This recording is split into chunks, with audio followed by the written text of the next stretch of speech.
Bonsoir à tous, bienvenue pour ce deuxième épisode de l'année des Incorrectibles version 2023. Je suis particulièrement heureux de vous retrouver et à ceux à qui je ne l'ai pas encore dit, eh bien, je vous souhaite tout le meilleur pour cette année, une année qui va encore s'annoncer sans doute difficile. Merci à vous tous qui nous suivez chaque semaine sur cette chaîne YouTube et à vous surtout les contributeurs d'Utréon. C'est notre seule source de financement grâce à laquelle donc, nous pouvons vous proposer chaque semaine ces émissions inédites. Alors, cette nouvelle émission a une saveur un peu particulière puisque je reçois le premier invité qui m'avait fait l'honneur d'accepter mon invitation au lancement de cette chaîne alors que je venais de quitter une radio qu'on ne citera pas, voilà, après 3 années d'une émission qui portait d'ailleurs le même nom, Les Incorrectibles, et vous m'aviez fait donc l'honneur d'accepter d'être en quelque sorte, on peut dire, le parrain de cette émission. Alors, je ne vais pas faire durer le suspense, cet invité, vous l'avez reconnu, il s'agit de Florian Philippot, qui est le président des Patriotes. Bonsoir Florian Philippot. Bonsoir. Merci beaucoup donc de revenir nous voir. Alors ça fait un petit bout de temps quand même, puisque c'était en septembre 2021, de mémoire, que cette chaîne avait été lancée. Donc voilà, j'estimais quand même qu'un peu plus d'un an et presque 6 mois après, il était à peu près pas étonnant de vous recevoir pour vous faire réagir sur l'actualité. Puis vous avez vu, un nouveau décor, on s'est presque adapté à votre mouvement, les Patriotes, couleur orange. Oui, c'est ce que j'ai remarqué en arrivant. Comme la banquette. C'est vrai, le orange est la couleur des Patriotes, mais je suis heureux d'avoir parrainé votre chaîne puisqu'elle a connu un succès croissant et grandissant. Oui, et puis avec de plus en plus de procès, ce qui, je crois, paraît-il un gage de succès. Mais bon, ce qui est amusant, c'est qu'on les gagne tous. Bon, ça nous fait travailler un petit peu quelques avocats, néanmoins amis.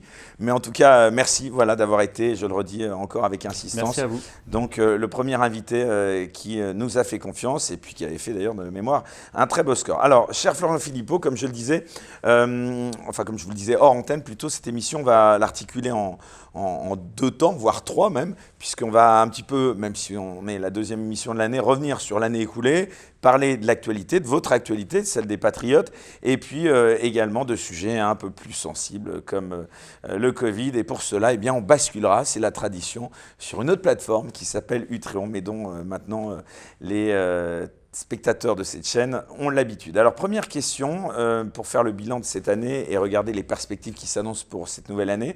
Si vous deviez nous donner 3 mots pour décrire l'année 2022, lesquels choisiriez-vous, Florian Philippot ? Je dirais folie, résistance, incontestablement, et vérité. Folie d'abord parce que on a quand même, il faut quand même le dire, on a quand même continué dans une espèce de folie d'État, qui d'ailleurs me semble bien commencer en 2023 également, on n'en est pas sorti. Je rappelle quand même qu'il y a 1 an exactement, on manifestait contre le pass vaccinal qui allait être introduit le 15 janvier 2022. Donc, et Macron. Vrai, donc on va presque en fêter. Ouais, je vais même vous donner un anniversaire, vous ne l'avez peut-être pas remarqué, jour pour jour aujourd'hui, vous savez ce qu'on fête ? Les 1 an de la déclaration de Macron qui voulait emmerder des millions de Français. C'était exactement il y a 1 an, le 4 janvier 2022. Donc, la date à laquelle on enregistre cette émission va être tout à fait transparent pour nos téléspectateurs. Voilà, je ne brise aucun mystère, j'espère. Aucun mystère. En tout cas, c'était à quelques jours près pour ceux qui regarderont en direct. Alors, donc ça, quand même, la folie totale. Et puis, on a poursuivi avec cette espèce de folie là, énergétique qu'on connaît actuellement. On nous dit il faut mettre un pull à col roulé, pas de chauffage, etc. Bon, je vais même pas. Le maire met son col roulé. Oui, son col roulé. Tout à fait. Régulièrement. Qui se méfie qu'on n'aille pas le chercher par la peau du pull à col roulé, un de ces 4. Ça va nous faciliter la tâche. Alors on va y revenir, mais donc l'année écoulée. Donc folie. Ça. Ensuite, résistance. Alors là, je dois quand même le souligner parce que c'est peut-être un peu plus positif. Pour moi, 2022, c'est l'année où clairement, c'est consolider une résistance en France. Où on a, que vous avez d'ailleurs pour beaucoup incarné. Avec d'autres. Mais mon mouvement, j'essaie de le mettre effectivement comme un pôle d'organisation un peu central dans cette affaire. Mais c'est vrai que c'est l'année où on a vu plein de gens qui ne se parlaient pas se mettre à se parler.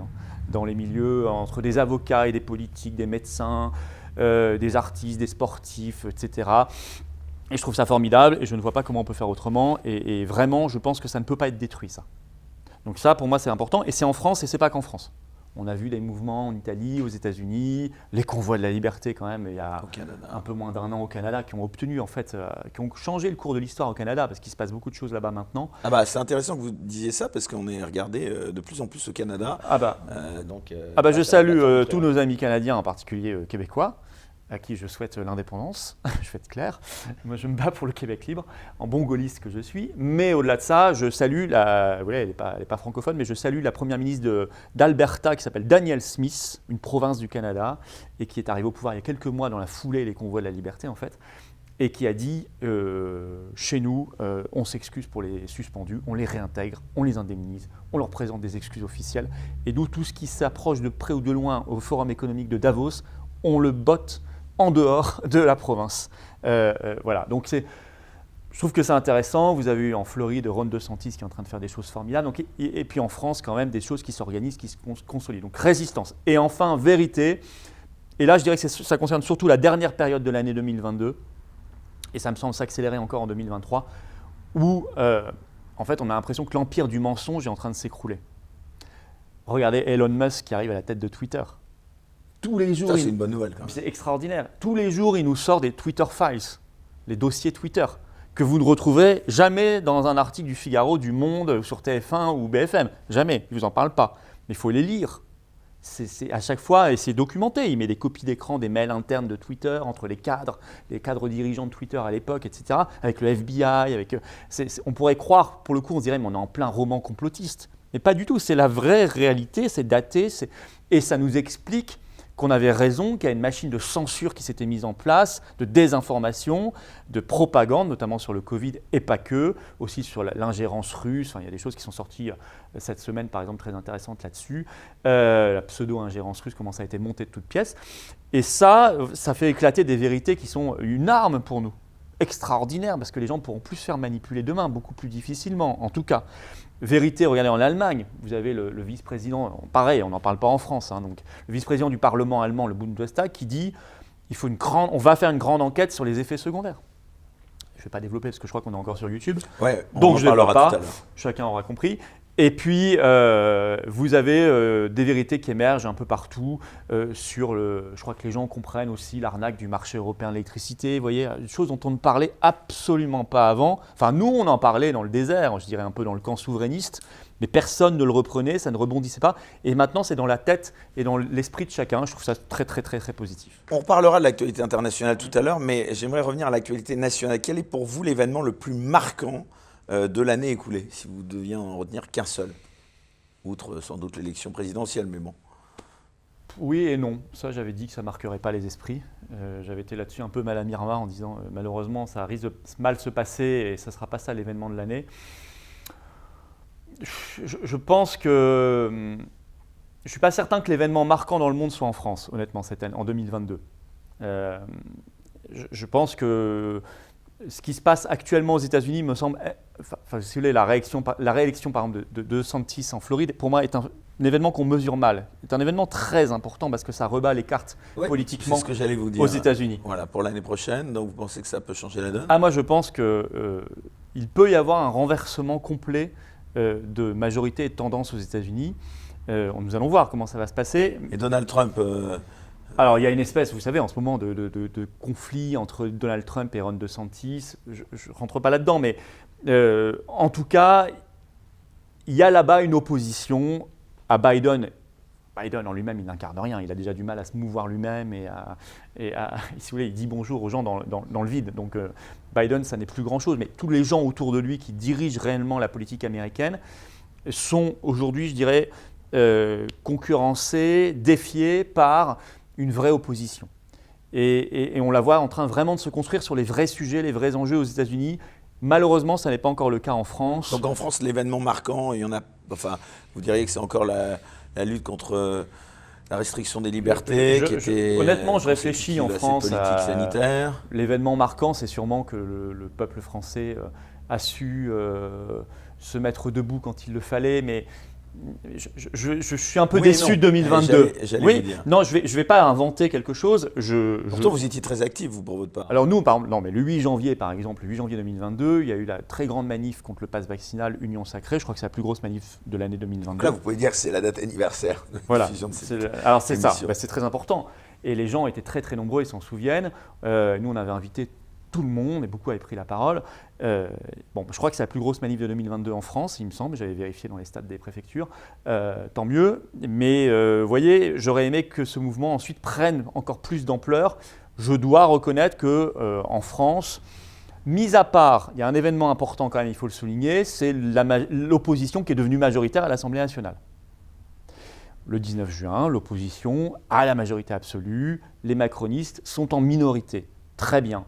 Mais qu'est-ce que l'opposition a su faire de sa majorité pour l'instant ? Alors, on va y revenir. Juste, dernier mot. C'est pour ça que je ne peux pas être hyper optimiste, en tout cas hyper positif plutôt, sur le bilan 2022 pour les Français, parce que je trouve qu'on aurait pu être bien plus fidèle à notre tradition et à notre image de Gaulois réfractaires. On n'a pas été assez ni Gaulois ni assez réfractaires. Peut-être nos valeurs.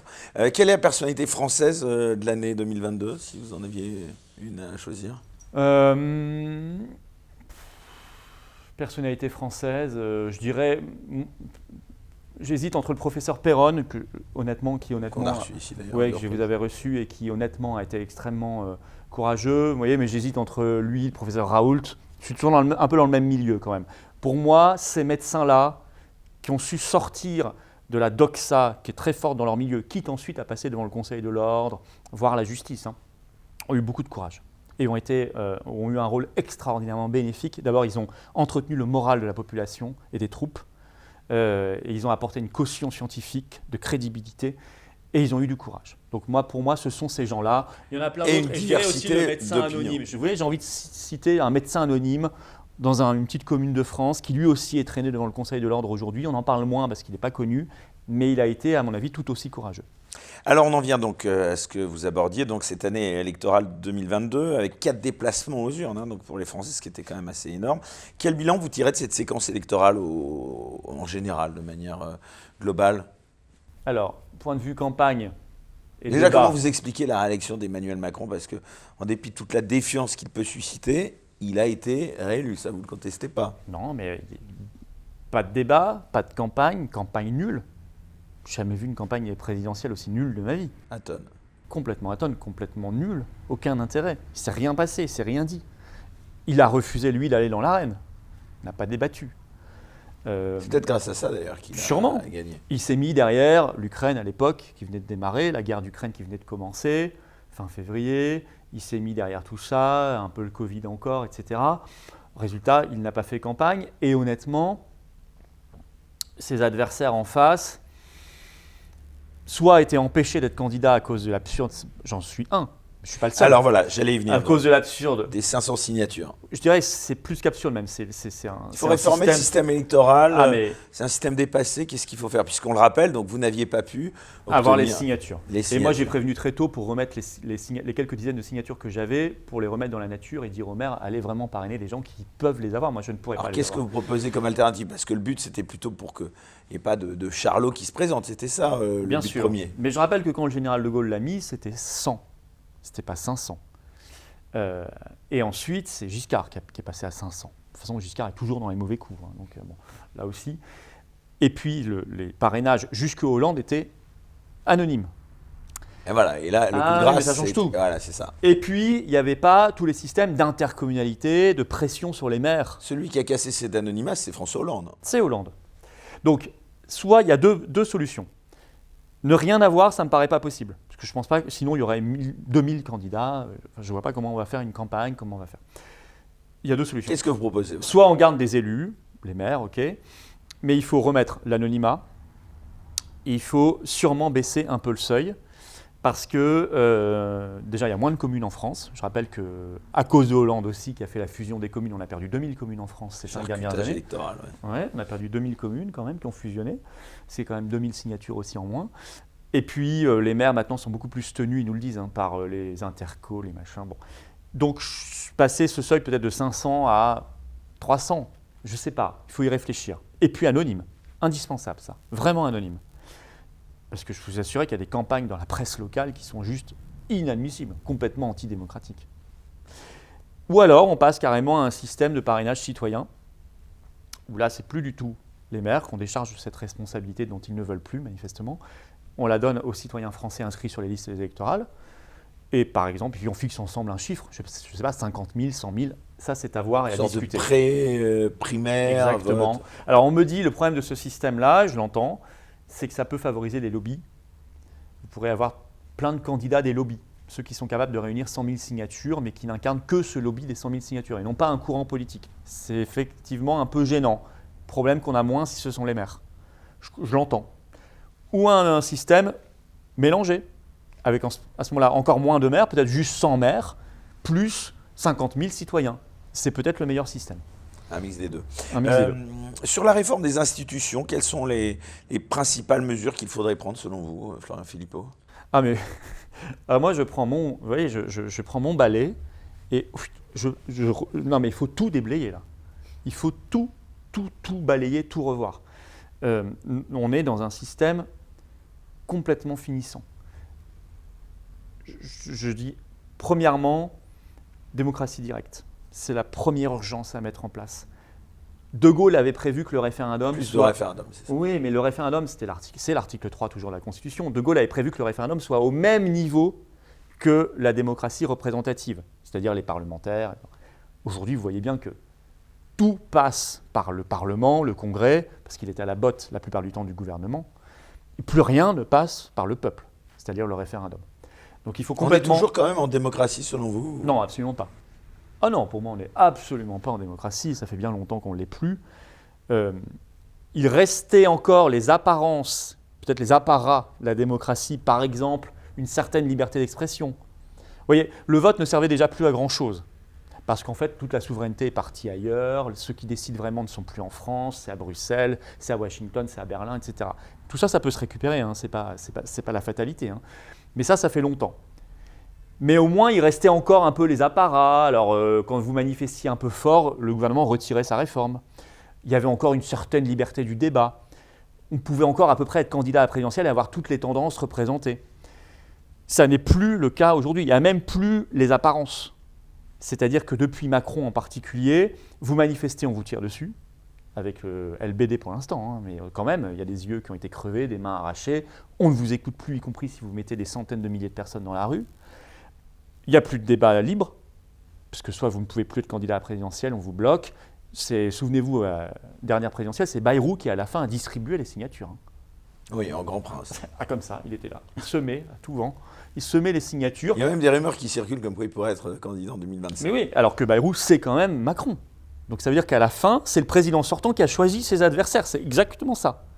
Certains avaient le droit aux signatures de Bayrou, d'autres n'y avaient pas droit. Bon. Donc il n'y a même plus les apparences. La liberté d'expression, j'en parle même pas, c'est une catastrophe en France. Donc non, on n'est absolument pas. Non seulement on n'est pas en démocratie, mais ils ne font même plus croire qu'on est en démocratie. C'est pour ça qu'il n'y a plus personne qui vote d'ailleurs. Mais certains vous diront on n'est pas en démocratie et la liberté d'expression est bâillonnée, mais vous êtes quand même autorisé à manifester tous les samedis. Ah bah, merci. Ouais. Non, merci au préfet de police, on a encore le droit. Et encore, attendez, c'est pas si simple que ça. Combien de fois on nous fait changer au dernier moment les parcours, on essaie de nous les faire changer. Pourquoi on nous fait changer les parcours ? Pour que les gens n'aient pas le temps de s'adapter, qu'il y ait moins de monde. On arrive à un moment, un parcours qui a été acté par la préfecture, signé, il y a déjà une scène qui est installée, il y a déjà quelque chose. Ah bah pardon, on ne savait pas, il y avait un concert de... Alors, pour le coup, en plus, c'était genre il y a un an, et c'était le concert de Bill Gates, vous savez, là, de pro-vaccin, etc., au Champ de Mars, alors qu'on avait, nous, normalement, le Champ de Mars. On l'a découvert en arrivant, hein. Donc on a dû s'adapter à toute vitesse. Oui, le droit de manifester, il est même pas si bien respecté que ça. Mais même, à la limite, même si, ok, on nous donne ça comme des miettes, c'est pas ça qu'on veut, nous. Nous, ce qu'on veut, c'est pour ça que moi je suis pour le RIC, par exemple, c'est qu'on puisse... Le référendum d'initiative citoyenne, comme en Suisse, par exemple. C'est-à-dire que nous, on puisse, peuple souverain, décider de notre destin. Voilà. Est-ce qu'on veut rester dans le marché européen de l'électricité ou pas ? Est-ce qu'on veut ou pas de cette politique des passes à l'époque, sanitaires, vaccinales, etc. Est-ce qu'on veut réintégrer les suspendus ou pas ? Est-ce qu'on veut rester dans l'Union européenne ou pas ? On a le droit de poser ces questions ou on considère que le peuple est définitivement mineur, enfant, bon à être mis sous tutelle, voire sous cage, et ce sont ses maîtres qui décident à sa place. Parce que c'est ça aujourd'hui la réalité, c'est qu'on ne décide de rien. Donc moi, je ne veux pas simplement avoir le droit, une fois par trimestre, de parler à la télé, à peu près encore comme je veux sur Internet, et encore, je ne peux pas tout dire, et de manifester de temps en temps, ça ne me suffit pas. Ça, c'est pas être un citoyen majeur, ça. Ça, c'est être un citoyen en situation de minorité. Nous ne sommes pas des mineurs, nous sommes des majeurs. Vous parliez d'Emmanuel Macron, on entend... Je ne dis pas qu'on est majeur et vacciné, hein, mais Oui. on ne l'est pas forcément. On entend beaucoup parler de la possibilité, enfin une petite musique qui laisse entendre qu'Emmanuel Macron pourrait se représenter en contournant l'esprit de la Constitution. Est-ce que c'est quelque chose à laquelle vous croyez ou quelque chose qui vous inquiète? Je me dis qu'avec lui, tout est possible. Et avec ce qu'on a au Conseil constitutionnel et au Conseil d'État, tout est possible aussi. Alors, normalement, il ne peut pas. C'est Chirac qui avait ajouté dans la Constitution les 2 mandats, pas plus de 2 mandats consécutifs. Non, mais en démissionnant avant. Oui, mais à ce moment-là... Il paraît qu'il y aurait une faille juridique. Alors, on dit qu'il y a peut-être une faille s'il démissionne, parce qu'on considère qu'il n'a pas fait 2 mandats complets, donc il peut se représenter. Alors, à ce moment-là, si vraiment le Conseil constitutionnel valide ça, alors je conseille à n'importe quel président qui aura fait 2 mandats de démissionner la veille de la fin de son mandat, son 2e. Et il pourra se représenter. Donc ce serait absurde. Il est écrit dans la Constitution pas plus de 2 mandats consécutifs. Il n'est pas écrit 2 mandats pleins. Il est écrit 2 mandats. Donc Macron est bien dans son 2e mandat. Donc pour moi, il n'y a pas un doute possible normalement, si on est honnête, sur l'interprétation de la Constitution. Si on va jusqu'au bout de la...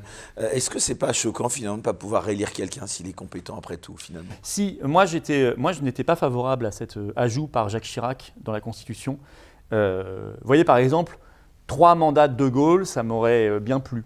J'ai pas connu moi De Gaulle, mais je veux dire, aujourd'hui, imaginons, j'aurais été très embêté si De Gaulle avait été à l'époque contemporaine, et que les choses ne se soient pas passées comme elles se sont passées à l'époque. C'est lui qui a démissionné. Mais... Enfin, il s'est appliqué aussi le référendum. Parce qu'il a perdu un référendum et il l'avait annoncé à tout le monde. Mais imaginons que ça ne se passe pas comme ça, il fait 2 mandats, et imaginons qu'il ait envie de refaire un 3e et que les gens le plébiscitent, alors ça aurait été bon pour la France. Donc vous voyez, cette règle, elle n'est pas forcément là. Maintenant, une fois qu'elle est là, Macron doit la respecter. Alors c'est pour ça qu'on parle, vous l'avez dit, de la possibilité qu'ils mettent un homme de paille, un Bayrou. Enfin bon, les Français, quel regard vous avez sur son parcours politique? Vont lire Bayrou. Ouais. Non mais je veux dire, si les Français sont capables de lire Bayrou, président de la République, en 2027, sachant qu'il y a Macron qui revient en 2032, voire avant pour le coup, parce que pour le coup, ce qui pourrait se passer, c'est que vous avez un Bayrou qui démissionne au bout d'1 an, et là, Macron peut revenir plus vite. Ah ça, oui, c'est conforme à la Constitution. C'est peut-être ça l'astuce. Si les Français au bout d'un moment, si les Français sont capables de faire ça, moi je sais pas, je vais pêcher. Hein. Non mais j'espère quand même que ce ne sera pas le cas. L'interdiction du cumul des mandats, c'est plutôt une bonne chose, ça, pour le coup. Oui. Alors oui. Alors, je sais que tout le monde n'est pas d'accord là-dessus parce que certains me disent oui, mais ça a déconnecté les députés des territoires. En même temps, moi je pense que si on est déconnecté, on est déconnecté. Et si on a besoin d'être maire pour être connecté, c'est qu'il y a déjà un souci. Moi, je pars de là, si vous voulez. Si vous n'êtes pas capable de comprendre, de connaître la situation de la France parce que vous n'êtes pas maire, alors c'est que vous ne la comprendrez pas plus si vous êtes maire. Hein. Donc moi, je ne crois pas beaucoup à cet argument-là. Oui, de toute façon, ces barons-là... Enfin, je vais vous dire, je vais même aller plus loin. Le personnel politique français est tellement, globalement, je ne mets pas tout le monde, mais très très majoritairement, tellement médiocre aujourd'hui, que moins ils ont de responsabilités. Ah non, je vous trouve difficile. Il y a le maire de Pantin, quand même, qui a rebaptisé Pantin en Pantine. C'est bien, J'estime là quand même qu'il faut quand même lui reconnaître un certain talent quand même dans l'art de la connerie. Hein. Vous voyez, lui, par exemple, on est heureux qu'il soit probablement que maire. Ouais. Vous auriez aimé qu'il soit en plus député? Non, c'est bien. Il est que maire, c'est bien. Sandrine Rousseau, elle est que députée, tant mieux si elle n'est pas maire, quoi. Vous voyez? Non, mais je veux dire, et puis on peut dire ça pour tous, quasiment tous. C'est une nullité aujourd'hui, la classe politique française. Et d'ailleurs, à l'étranger, ils le disent. Alors qu'ils ont connu des politiques français courageux, lettrés, cultivés, qui avaient une certaine vision de leur pays, un certain panache français. Qu'est-ce que c'est aujourd'hui? Une bande de rigolos qui vont vous parler de sujets anecdotiques en permanence. On vous parle de la baffe d'Adrien Quatennens contre sa femme. On va en parler combien de temps de ça? Non, je veux dire, c'est pas bien. Il a tapé sa femme, il ne faut pas le faire. Et effectivement, c'est pas bien du tout. Enfin, c'est bon. Les Français ont plein de problèmes quand même. On peut parler d'autres choses. Les dingueries de Sandrine Rousseau, Non mais Sandrine Rousseau, elle nous en fait 3 par jour. Elle a compris le fonctionnement. Elle nous fait 3 dingueries par jour. On va en parler à chaque fois. On va avoir un débat à chaque fois national sur la dernière saillie de Sandrine Rousseau dont on se fiche complètement. Et cette femme, dans un monde politique normal, ne devrait pas être députée. Elle fait beaucoup d'ombre au compte parodique Sandrine Rousseau. Ça, Sandrine Rousseau est complètement dépassée. Voilà, mais comme le Gorafi est complètement dépassé. Par Pantine. Bah, Pantine, je pense que le Gorafi n'y aurait pas pensé. Ou la Gorafette. Ah mais là ça dépasse l'entendement. Là on a atteint, je vous disais, Moi j'ai plein de suggestions. Hein. Lille par exemple pourrait être rebaptisée l'Aile. C'est vrai. Non mais il y en a plein. Marseille, Mars, Vénus, Seille. La ville de Montcuq, on hésite. Oui. J'ai vu aussi que quelqu'un avait suggéré la ville de Trécon. Oui, mais alors après, ce serait... Voilà, non, mais c'est quand même... Non, mais c'est quand même fou. Alors, le type... Non, mais ça dit plein de choses, parce que le type, finalement, s'est vanté d'avoir voulu faire le buzz, et donc on parle de sa ville. Mais voilà, qu'est-ce qu'on n'est pas prêt à faire pour faire parler? Pour faire le buzz. C'est la politique du buzz. Vous avez raison, et qu'est-ce qu'on n'est pas prêt à faire pour parler? Bientôt, un maire va montrer son cul pour faire parler de sa ville. Enfin, c'est peut-être déjà arrivé. Hein, ouais. Et aussi, à quel point on est déconnecté. Comment il a pu se dire... Je vais être la risée nationale. Comment il a pu ne pas se dire cela, plus exactement? Enfin, c'était évident. Il le dit, je crois, très sérieusement. Je pense que lui est très sérieux. Je pense qu'il dit on va défendre l'égalité femmes-hommes. Attention, il ne faut plus dire homme-femme, il faut dire femme-homme. L'objectif est parlant de Pantine. Noble, mais le moyen d'y arriver, enfin, c'est... Non, mais d'accord, mais comment il peut arriver à dire cela en se disant je vais être pris au sérieux, mais tout le monde a dit que c'était complètement grotesque, ridicule. Ce qu'il aurait peut-être pu faire, c'est de démissionner, de laisser une femme prendre sa place. Ça aurait été peut-être un peu plus Et moi, de toute façon, je ne crois pas qu'il y ait de différence de gouvernance entre hommes et femmes. Moi, je veux simplement des gens compétents et des gens qui aiment leur pays. Je pense qu'ensuite, naturellement, c'est assez bien réparti entre hommes et femmes et ça se fera. Vous savez, dès qu'on réfléchit... On a Elisabeth Borne qui est Premier ministre. Oui, Première ministre. Oui, mais dès qu'on réfléchit en termes, si vous voulez, de homme-femme, mais pareil, en termes de couleur de peau, en termes de ce que vous voulez, et qu'on n'est plus dans les vrais critères qui sont ceux de votre compétence et votre amour du pays et votre vision des choses. C'est ça, normalement, là, en politique qui compte. Tout de suite, vous êtes déjà perdu. Parce que vous allez forcément tordre la réalité et vous allez forcément arriver à des aberrations. C'est exactement ce qui se passe. Qu'est-ce que ça change que ce soit Elisabeth Borne, qui est une fille du sérail, ou Édouard Philippe, ou Castex, qu'est-ce que ça change? Qu'est-ce que ça avait déjà changé à l'époque quand c'était Édith Cresson plutôt que Bérégovoy ou Rocard ou je ne sais pas quoi à l'époque? Ça n'avait rien changé. Ça change la présidence de la RATP, ça tourne tous les 6 mois. Non mais Elisabeth Borne, si on regarde son parcours, c'est d'abord une grande bourgeoise qui a fait une politique du système à tout niveau, à chaque fois. Elle a fait toujours la politique de l'Union européenne, de la politique de cette oligarchie, etc. Elle arrive à Matignon, elle continue. Homme ou femme, c'est même presque pire parce qu'on vous fait croire qu'il va y avoir un changement parce que ce sera une femme. Il n'y aura aucun changement. Voilà. Donc moi, je suis très très opposé à toutes ces histoires de quotas. Alors revenons à ce tournant aussi parlementaire en 2022 qui a eu lieu donc à l'Assemblée nationale avec une situation relativement inédite puisqu'il y a une majorité, vous le disiez, relative pour le président de la République. Alors 2 questions que j'ai envie de vous poser. D'abord, quel regard vous portez, on en parlait un tout petit peu tout à l'heure, sur cette Assemblée nationale si morcelée et sans majorité nette? Ça, c'est la première question. Et puis surtout aussi l'utilisation récurrente du 49.3. J'imagine que vous trouvez que c'est un scandale. Voilà, sur ces 2 sujets. Alors ce qui était intéressant, c'est que d'abord, 89 députés RN. Oui, sans avoir la proportionnelle intégrale, les Français, avec le mode de scrutin actuel majoritaire, ont reproduit une assemblée... Ce qui était inimaginable. Qui était inimaginable, qui semble être issue de la proportionnelle. C'est-à-dire que ce qu'on voit comme assemblée ressemble énormément à ce qu'on pourrait avoir si on avait un mode de scrutin proportionnel. Donc c'est fou ça finalement. C'est un peu par une ruse de l'histoire, par une astuce assez géniale, les Français ont su reconstituer dans leur vote une assemblée proportionnelle. Presque. Parce que si on était vraiment proportionnel, il y a des plus petits courants qui seraient aussi représentés, comme le mien ou d'autres, pas que le mien, ce qui n'est pas le cas. Donc on voit que ce n'est pas totalement vrai, mais c'est quand même assez vrai. Ensuite, ça c'est quand même c'était quand même source d'espoir. Qu'est-ce qu'ils en ont fait ? Rien. Finalement, qu'est-ce que ça change par rapport à une majorité macroniste avant? Rien.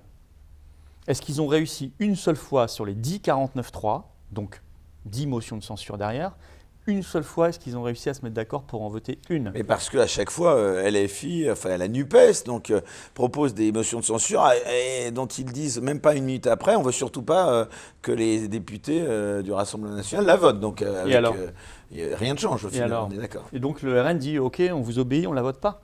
Non, mais même, oui. Non, mais Ils dès sont lors que le le vote est RN secret. dit qu'il la voterait, à ce Enfin, moment-là. le vote n'est pas secret, mais le vote est libre. Ouais. À l'Assemblée, le vote n'est pas secret, mais le vote est libre.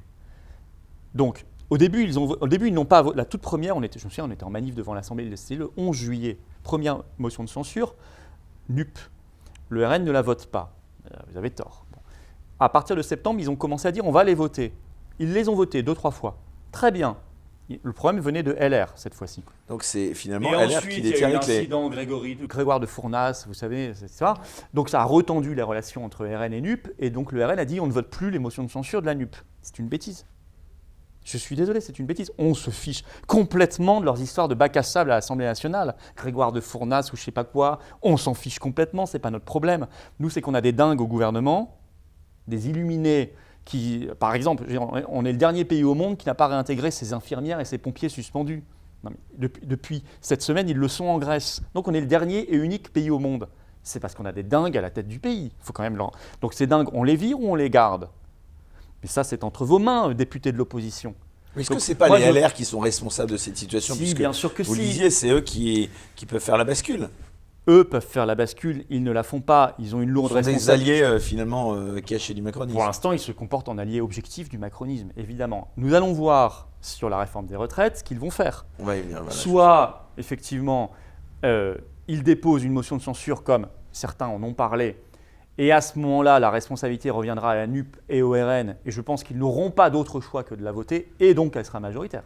Et si elle est majoritaire, je signale que ça dégage la loi et ça dégage le gouvernement. Enfin bon, qu'est-ce qui aurait dû se passer normalement? Quand vous votez aux législatives pour un député de l'opposition, parce que sinon vous votez pour un député Renaissance. Si vous êtes pour la majorité, vous votez pour un député Renaissance. Si vous votez contre cela, c'est que vous êtes dans l'opposition. C'est que vous attendez que votre député qui vous représente soit dans l'opposition. Donc qu'est-ce qui aurait dû se passer? Ils auraient dû commencer à voter une motion de censure ensemble. Le gouvernement tombe. Ce n'est pas très grave pour le président de la République. Il renomme un gouvernement. Une semaine plus tard, vous revotez une motion de censure. Vous refaites tomber le gouvernement. Là, Macron commence à se dire, il m'agace. Donc, là, il va falloir dissoudre. soit il renomme encore, il retente, et vous recassez le gouvernement. Il a le droit comme ça jusqu'à combien de fois? Oui, les motions de censure, on peut en faire énormément. Soit il s'agace, et là, qu'est-ce qui se passe? Soit, effectivement, il dissout. Mais s'il dissout 3 mois, 2 mois après l'élection, il est encore plus minoritaire. Donc je ne suis pas sûr que ce soit une bonne opération pour lui. Il démissionne. Soit il démissionne, et il dit, on refait une élection présidentielle. Et ce n'est pas inintéressant. Avec tout ce qu'on sait maintenant sur le Covid, sur l'énergie, sur la guerre d'Ukraine, etc., mais là, il est peut-être, on peut avoir une campagne un peu plus intéressante que celle qu'on a eue. Et là, il peut peut-être prendre le risque de ne plus être élu. C'est surtout ça. Mais non, mais il ne peut même plus se représenter. Il aura fait ses 2 mandats. Ah oui, puisque c'est surtout selon en effet ce que vous disiez tout à l'heure. Sur le 49.3, je pense serait que Bayrou, quoi. Mais... Ouais, vous trouvez 49.3, alors là pareil, on l'utilise à foison. Est-ce que c'est pas l'esprit d'ailleurs même des institutions, comme le soutient d'ailleurs Éric Zemmour par exemple? Ça vous choque ou pas? Vous trouvez que c'est un scandale? Non, je voudrais quand même signaler une chose. Le gouvernement, le Conseil constitutionnel a violé la Constitution sur le 49.3. Ah oui, ça, pas le monde l'a vu, ça. Ce que je dis là, ce sont des constitutionnalistes qui l'ont étudié. Le Conseil constitutionnel a validé l'utilisation des 49.3 là, tout récemment, ces derniers jours, sur le projet de loi de finances et le projet de loi de financement de la sécurité sociale. Or, depuis la réforme de 2008 de la Constitution, vous ne pouvez pas normalement passer des bouts de projet de loi en 49.3. Vous devez passer tout le projet de loi. Or, le gouvernement a fait 49.3 parce qu'il a passé à chaque fois le volet dépenses, puis le volet recettes du premier, du deuxième, etc. Ça aurait dû être censuré par le Conseil constitutionnel. Tous les constitutionnalistes, il y a eu des articles là-dessus, l'ont dit. Mais le Conseil constitutionnel, s'il avait fait ça, il aurait mis le gouvernement Macron dans un grand embarras. Donc il a validé, en quelque sorte en écrivant, c'est certes écrit dans la Constitution, mais bon, pas grave. Donc il a violé la Constitution. Voilà, donc il faut quand même dire que la défaillance, elle est sur toute la chaîne, y compris au niveau de ce qui devrait être un contre-pouvoir ou un contrôle du pouvoir qui ne l'est pas. C'est pour ça que je suis aussi d'ailleurs pour la dissolution du Conseil constitutionnel. Personne ne vous le dira ici parce que, enfin je ne sais pas si, je ne vais pas être méchant, mais en tout cas, moi je vous parle de ce sujet-là parce on n'en parle pas assez, il est essentiel. Le Conseil constitutionnel est un énorme verrou, un énorme problème. Il faut le dissoudre, il faut le remplacer par un groupe, un aréopage de citoyens français tirés au sort. C'est le fait que ce soit Laurent Fabius qui en soit le président qui vous dérange? Ce sont des gens qui sont nommés par le pouvoir. Vous avez Fabius, vous avez Juppé en ce moment, vous en avez d'autres, moins connus, mais qui sont en fait qui étaient dans les cabinets ministériels, etc. Donc leur mode de nomination est un gros problème, c'est comme le CSA, hein. L'Arcom aujourd'hui, c'est exactement le même problème, donc c'est du copinage. Vous avez, en plus il dure très longtemps, donc c'est un énorme problème, il ne joue plus son rôle, et en plus, donc moi je serais pour remplacer pour chaque loi par un groupe de Français tirés au sort. Ils sont aidés par des juristes, hein, comme le sont actuellement les membres du Conseil constitutionnel. Ils ne travaillent pas tout seuls, hein, ils ont un groupe de juristes professionnels derrière eux qui leur préparent les textes. Donc ça, on garderait, mais on changerait le groupe de Français à chaque loi. Ils raisonneraient en citoyens français dans l'intérêt général et non pas en vieux politicards, copains du président dont il faut sauver la peau. C'est totalement différent. On les changerait à chaque loi pour pas que ne s'installe de copinage ou de conflit d'intérêts. Et surtout, on restreindrait le Conseil constitutionnel sur ce qu'il doit faire, sa mission réelle, telle qu'elle lui a été assignée par la Constitution de 1958, c'est-à-dire qu'il doit juger le texte de la Constitution, c'est tout, point barre. Pas inventer des principes constitutionnels comme ils s'amusent de le faire depuis 1971. Ils ont attendu la mort du général de Gaulle pour commencer à faire n'importe quoi. Florent Philippot, venons-en maintenant à votre mouvement Les Patriotes, donc, que vous avez créé, on le rappelle, en 2017. Alors d'abord, c'est quoi le bilan de l'année écoulée pour vous, pour votre mouvement, après des années 2020 et 2021, donc on le rappelle, marquées par notamment votre mobilisation contre la politique sanitaire et vaccinale.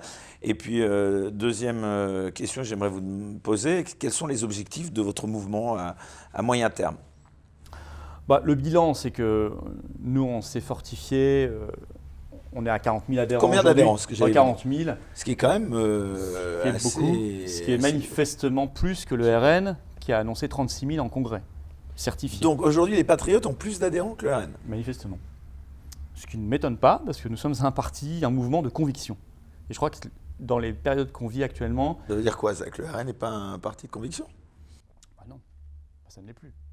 Ah bah justement, tiens, on va faire un petit bilan de votre parcours depuis votre départ du RN. En termes idéologiques, le RN, on est passé quand même d'un grand cru à la petite piquette. Ça ne défend plus rien aujourd'hui, le RN. Ça ne dit plus rien. Ça ne dit plus rien. Ils veulent rester dans l'Union européenne, dans l'euro, dans l'OTAN, dans la CEDH, dans Schengen.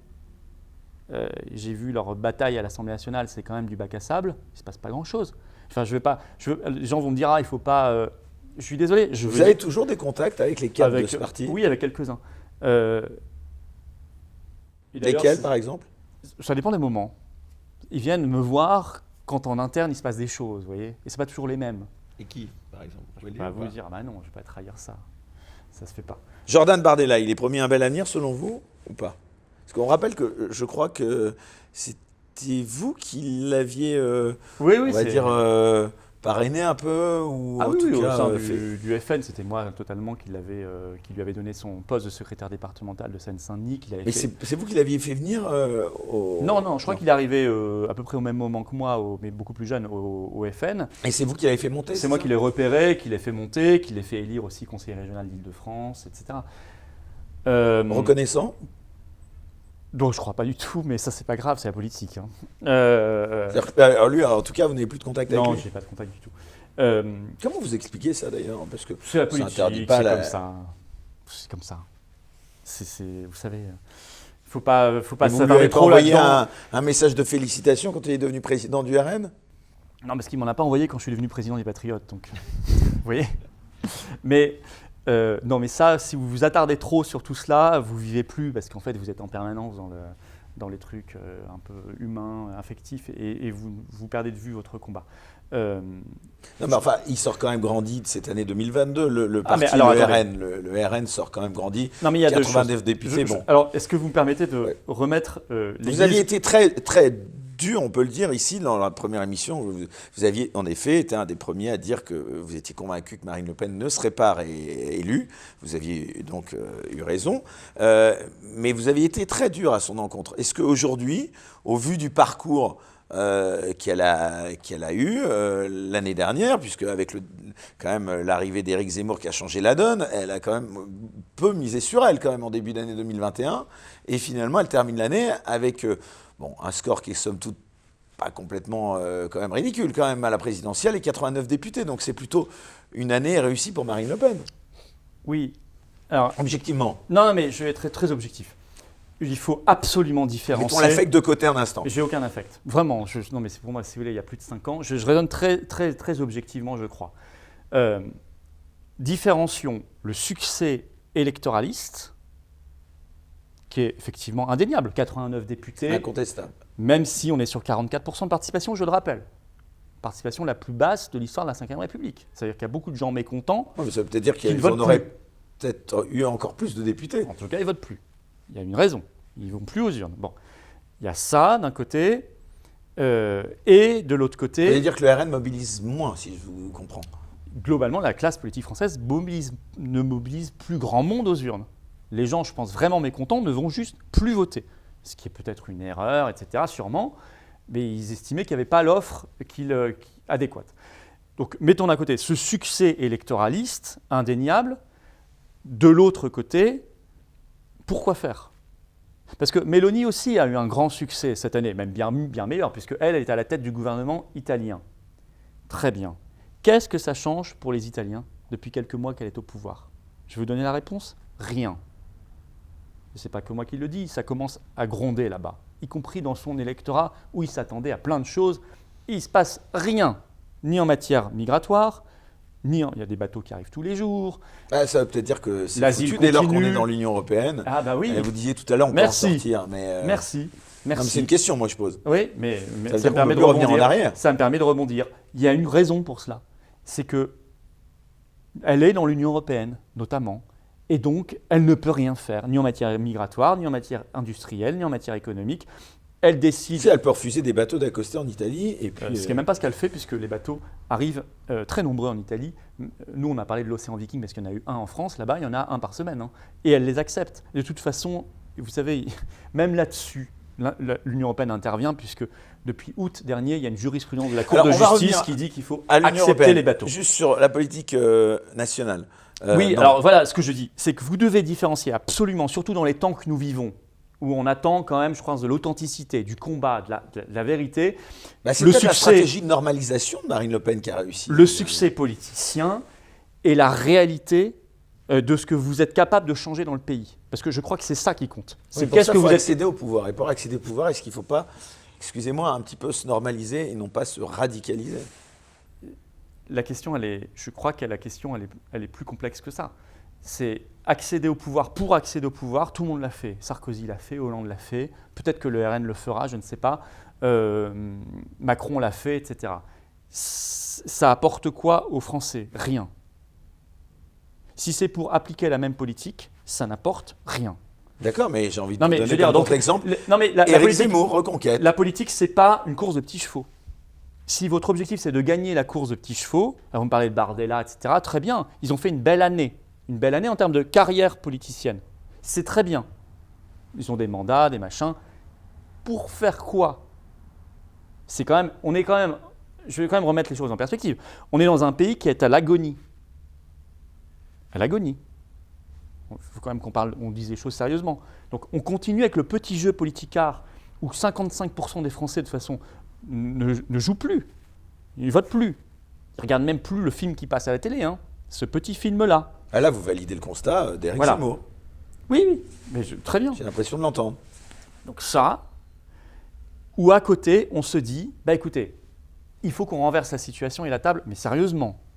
On a des gens à ce moment qui sont en train de tuer le pays, il faut les dégager. Il y a une politique qui tue le pays, il faut en changer. Il y a quelques grandes réformes à prendre. Et ce ne seront pas les petites réformettes que propose aujourd'hui le RN ou Meloni, etc., qui y parviendront. Les grandes réformes, c'est quand même de retrouver notamment notre souveraineté en tout domaine et de faire des choses sérieuses. Et pour cela, effectivement, il faut arriver au pouvoir. Mais est-ce que vous êtes certain qu'on n'arrivera au pouvoir que par les urnes ? Vous voulez dire quoi par là ? Moi, je pense que le peuple, de toute façon, tant qu'il n'est pas dans le combat permanent, tous les 3 mois, ou tous les 2 ans, ou tous les ans, il votera, je dirais entre guillemets, mal. C'est-à-dire qu'il votera en ayant peu conscience des vrais enjeux et il reconduira. C'est pour ça que Macron a été reconduit, c'est pour ça que vous avez des choses qui semblent figées et que ça n'avance pas beaucoup. Moi, j'ai une idée quand même au sujet. Donc, je pense que si on considère que le combat politique se réduit à des périodes de campagnes électorales tous les 6 mois, ou tous les ans, ou tous les 2 ans, on se trompe complètement. On n'est plus dans cette époque-là. On est dans une époque aujourd'hui où il faut être dans le combat idéologique, politique, permanent. Et là, je pense qu'on pourra espérer que des choses changent. Je prends juste un exemple très concret. Au Canada, qu'est-ce qui a fait le plus changer la société canadienne en 2022 ? Les élections ou les convois de la liberté ? Moi, j'ai la réponse. C'est les convois de la liberté qui ont fait changer les choses. C'est eux qui ont changé les mentalités, les réflexes et les politiques. Ce n'est pas les élections. Donc, je ne néglige pas les élections. Les patriotes, pour la première fois, vous me parliez d'un bilan en 2022, par exemple, pour la première fois, on a été présent aux élections législatives. 210 candidats sous nos propres couleurs, 400 en alliance avec Debout la France et Génération Frexit, et on en est très heureux. Et je félicite nos candidats. Mais je ne mise pas que sur les élections. Par exemple, de François Asselineau. Parce que j'avais une solution à vous suggérer, moi. Pourquoi est-ce qu'on ne pourrait pas envisager à un moment donné que tous ces partis de droite s'unissent un peu à l'instar de ce que fait la NUPES à gauche, c'est-à-dire envisager en effet que, un jour les partis de droite, dites de droite, vraiment comme les Patriotes, le RN, Reconquête, Debout la France, l'UPR, s'allient pour arriver au pouvoir et donc évidemment constitue peut-être pour cela une sorte de programme commun, enfin en tout cas sur l'essentiel. Bon, pourquoi ça c'est pas possible ? Si ça vous va, on va plutôt dire des mouvements patriotes que de droite, parce que je pense que droite-gauche aujourd'hui ça ne veut plus dire grand-chose. Ouais. Donc moi je ne me considère pas comme un mouvement de droite, mais un mouvement souverainiste de droite. Non, vous n'y croyez plus. Enfin, on parle même de Laurent Wauquiez qui reviendrait. Mais je pense qu'il n'y a aucune sincérité chez ces gens-là. C'est du positionnement permanent, électoraliste. Ça peut dire une chose, le lendemain voter Macron. Non, arrêtons de croire à tout ça. Vraiment, je pense que c'est très important. Encore une fois, on est dans une époque qui est quand même de très grands débats, de très grandes confrontations, de très grands chaos aussi. Et nous avons le devoir d'être à la hauteur et pas de continuer avec ces vieilles soupes là, un peu de LR, un peu de machin. Tout ça, c'est fini, ces partis-là. Enfin, je le crois très, très sincèrement. Après, l'unité, le rassemblement, vous parlez à celui qui a proposé dès 2019 aux élections européennes une liste unique du Frexit. J'avais proposé à l'UPR, etc. Même en me mettant 3e de liste. Je renonçais à la première place. Vous voyez, il n'y a pas de question d'égo, etc. Malheureusement, ça n'avait pas pu se faire, ça avait été refusé, etc. Je l'avais regretté.